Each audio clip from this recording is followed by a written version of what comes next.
Hello and welcome back to another news video with me, Meoni. This time around we're looking at a new developer blog entry that was posted this afternoon all about the Bard Perform changes that are coming in patch 5.1 coming later this month. So first of all, they say that there's going to be a new Ensemble feature. This was talked about in the last live letter. This is the ability to party up with other players, and you can toggle between whether you hear their music or just your own. And indeed they've also included a metronome feature to play back a click to your desired BPM, beats per minute, and basically try and get you all in time. This also means that there's going to be slightly better syncing up to the server, and then once all of that music's compiled, it's then played back to nearby players. So hopefully playing instruments with other people will be a lot easier.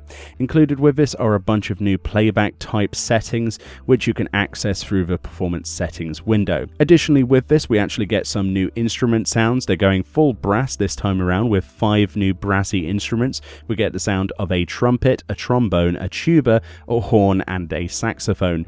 Hopefully these samples that they're using for the brass instruments are better than in some of the other games I've played with instrument settings.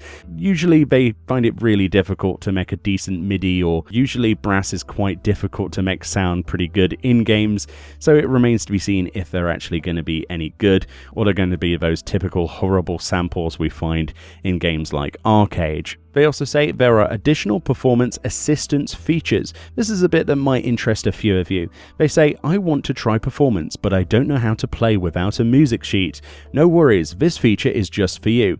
Essentially, you're going to be able to select a song from a predetermined list in performance assist mode, and essentially you'll be able to play along to that. So it will be playing and the keys will light up on your keyboard or your controller heads-up display on screen, and you'll also have these diamonds at the top of this screen. These diamonds actually move from right to left. A little like Ozu or Guitar Hero, you essentially have to line the diamond up with the right key and press it when it turns white. You've got the red, yellow, green, and blue and white. So obviously the closer to the white you are, the better it's going to sound. And this is like a way of training yourself to actually play the keyboard or whatever instrument you select to the desired piece of music from that list. There's no information on what's actually going to be on that list. There is actually, if we look at this screenshot of the top there, it does say they're playing a world apart. So hopefully this means that they're going to extend this in the future and there'll be a decent playlist of music.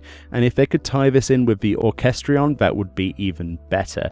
That would be even more reason to collect those scrolls. But as we know at the moment, there's no information on that. It's just a play by pressing the keys to the correct time sort of minigame. So they've essentially repurposed this from the choir minigame last Christmas, which is actually one of the best uses that they could have re-engineered from that. So yeah, it's very exciting. I personally like the idea of ensemble mode, but I think the performance assist mode is actually slightly more interesting to me personally, seeing as I would like to learn how to play some of the different songs in the game. It'll be interesting to see what sort of songs they go for, and if there are any incredibly insanely hard to play ones that they choose, and obviously they might be video worthy. In the past, I've sort of stayed away from performance mode in terms of making videos because of copyright strikes for, music infringement. But, this might be a good opportunity to try it out once again. Either way, this is all of the stuff coming in 5.1 for Bard Perform, and obviously there'll be a link to this in the description if you want to go and read through this in your own time. So thank you kindly for watching, and I'll see you all next time.